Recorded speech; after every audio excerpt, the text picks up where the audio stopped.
இந்த படத்த பத்தி சொல்லணும் அப்டின்னா, ஹாட்ஸ்பாட் 2. ஸோ ஹாட்ஸ்பாட் ரொம்ப சூப்பராவே இருக்கும். ஸோ ஹாட்ஸ்பாட் 2வும் அதே மாரி ரொம்ப ட்விஸ்ட் அண்ட் டர்னிங்ஸோட சூப்பராவே வச்சிருந்தாங்க.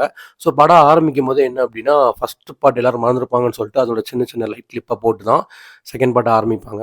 ஸோ 2மே ஒரே மாரி. அதுல பையன், இதுல பொண்ணு. ஸோ கான்செப்ட்டும் ரொம்ப வித்தியாசமா, இதுல கொஞ்சம் ஃபேன்ஸ் மேல இருக்கிற அந்த ஒரு இது. அதுக்கப்புறம் அதாவது நெறைய விஷயம் நல்லாவே சொல்லியிருக்காங்க. லவ்னா என்ன? எப்டி இருக்கும்?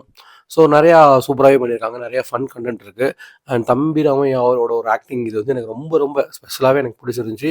அண்ட் இவங்க சொல்லியிருக்கிற விதம், சொன்ன ஒரு கருத்தா இருக்கட்டும் எல்லாமே ஓகே. சூப்பராவே இருக்கு. ஸோ கண்டிப்பா இந்த படத்த நீங்க தியேட்டர்ல தான் பார்க்கணும். ஏன்னா அவ்வளோ ஒர்த்து, அவ்வளோ ஃபன் அண்ட் என்டர்டெயின்மெண்ட்டா இருக்கும். கண்டிப்பா ஒர்த் வாட்சபிள் தான். ஃபேமிலியோட போனா நல்லாயிருக்கும். லவ்வர்ஸோட போனா நல்லா தான் இருக்கும். படம் அந்த அளவுக்கு ஒர்த் கன்டென்ட் தான். அண்ட் நெறைய விஷயம் சூப்பராவே இருக்கு. போர் அடிக்கிற மாரி இந்த படத்துல ஒரு சீன் கூட இல்ல. படம் 2 ஹார்ஸ் தான். கரெக்ட்டா என்னென்ன தேவையோ அது மட்டும் தான் அந்த மாரி இருக்கும். பார்ட் 3யும் வரும் போல எனக்கு தெரிஞ்சு மேபி வந்தா சூப்பரா தான் இருக்கும். ஸோ ஹாட்ஸ்பாட் டூ மச் ரொம்ப சூப்பராவே இருக்கு. கண்டிப்பா மறக்காம இத தியேட்டர்ல போய் பாருங்க. இந்த வீடியோ உங்களுக்கு புடிச்சிருந்தா லைக் பண்ணுங்க, ஷேர் பண்ணுங்க, சப்ஸ்கிரைப் பண்ணுங்க. எஸ்ஆர்கே மைண்ட் ஸ்பேஸ்க்கு சப்போர்ட் பண்ணுங்க. நாளைக்கு ஒரு நல்ல வீடியோவோட பார்க்கலாம். பாய்.